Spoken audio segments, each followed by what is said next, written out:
So actually, once I met a producer like 10 years ago, he told me, okay, you have a lot of ideas, as directors you have a lot of ideas, but finally you will see, you will shoot a film about your mother. And actually that was. So Chioggia, it's the place where my mother was born, it's the place where I was like child during the summer. So I grew up in Padua, but every summer I was there in Chioggia. And I had the feeling that I had to tell something about that place since a lot of years. Then I met the real Shun Li in that osteria, in that wine bar where we shot the film, and I felt that it was the occasion to speak about my mother place through the point of view of a stranger. And I think it's a good challenge to speak about yourself through the eyes of a stranger.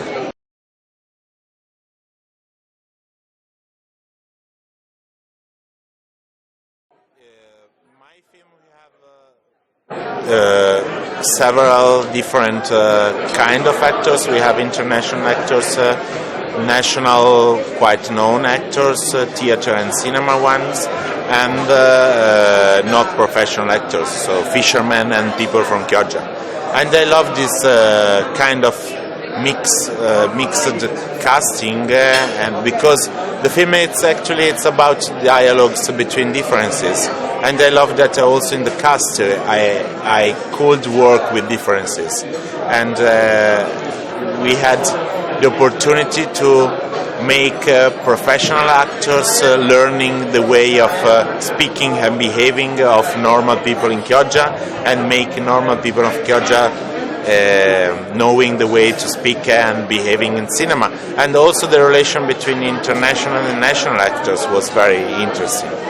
So I think that Shun Li and the poet Sono, it's a film about contamination, about the courage of knowing yourself through the knowing of the other one. And also the working with the actors was this kind of contamination between differences.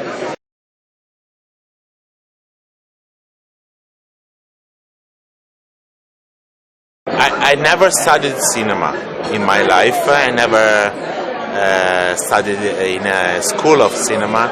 I began to work in this art, doing documentaries and traveling and keeping with myself the camera, because I was convinced that through the camera I could communicate to the others what I met in my travels, in my trips. And then they started to invite me in festivals, and they started to call me director. And so I put myself the question, am I a director or not? And I had the feeling that I had to work with actors to try to be a director in the official way. But I think, and so I came to the fiction. But I think that one of the most interesting field of developing the new cinema is the connection between documentary and fiction, and is the confusion between documentary and fiction. My documentaries are very strong in their political messages, and I'm really convinced, and I'm really glad to use my cinema to give also very strong social and political messages. Fiction is a way to speak with this kind of audience who doesn't know that they are going to watch a political message, but they face this kind of message. But what I really think is that what my real challenge is to bring the audience of the fiction to watch the documentaries. And that happened with Mare Chiuso. Closely is the documentary I realized right after Sono Li. I was so happy to see theaters full of people who wanted to watch the next film of Andrea Segre because they watched the Sono Li, and there was in face of a very strong political and very radical documentary, and they were completely surprised about that. So the final answer to your question is, if I find a way to mix my language and my audience between documentary and fiction, I will be glad of it.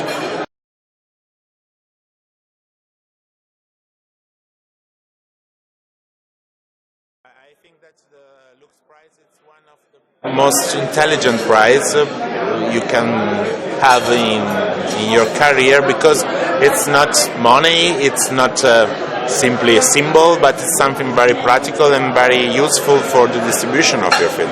Because through the LUX Prize you can really reach an audience that you will never imagine to reach.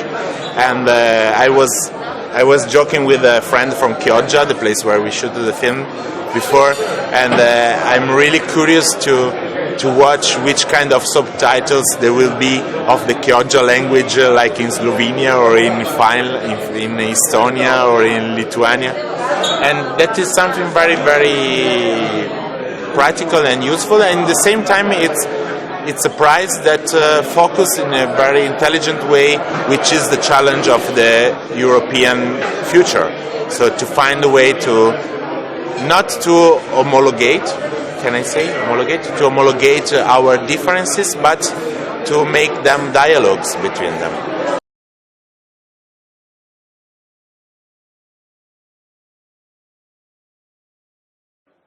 Nowadays, politics needs to the mass media politics of nowadays needs to cancel the individuality, needs to cancel the history of individual human being, and especially in immigration, which is one issue that I really interested on it, and especially they needs really to create a mass of a number of people, not to care about the individual lives of people, because in the communication system it's very useful to have stereotypes and not to have different individuals. Cinema has the capacity of focus the attention of people in the individual lives, in the individual histories, using this individual history as metaphors of a bigger phenomena. And so cinema can help politics to fly away from this risk they are living, and that is a risk not only for the professional politics, but it's a risk for the relation between politics and society and the human beings.